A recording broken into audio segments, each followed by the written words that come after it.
As always, the word is right up at the top and it's also central to your page. There are directions up at the top and arrows pointing you to different items of note on the word itself. The first thing you want to do is trace the gray words. The upstrokes and downstrokes are already there for you to follow so that you can learn where they should be placed and how to put them in.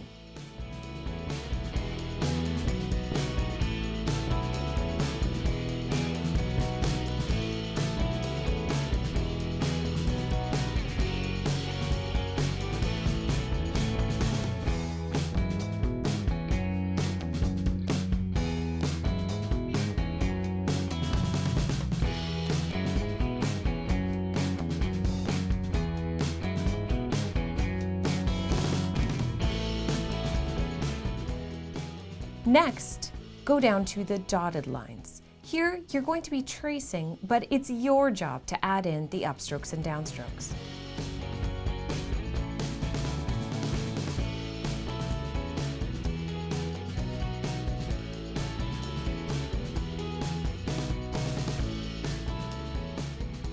And finally, it is time to celebrate. Write your word in the blank space provided using many of the same lettering basics that you've been repeating over the last 2 lines.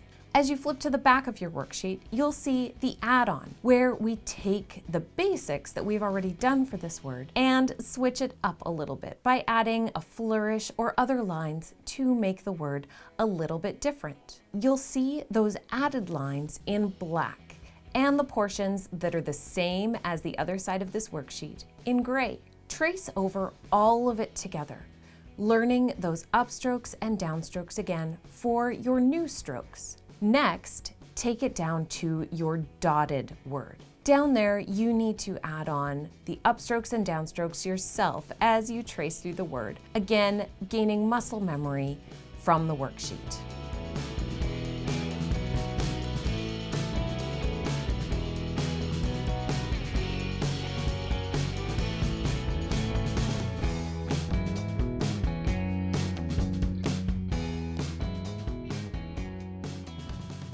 And at the bottom, finally, there are other ideas of how you can write this same word. Use tracing paper to place the sheet over top of these so that you can practice some of the other lettering styles for this word as well. And most importantly, enjoy this as you practice this week's word until next week with the Word of the Week worksheet.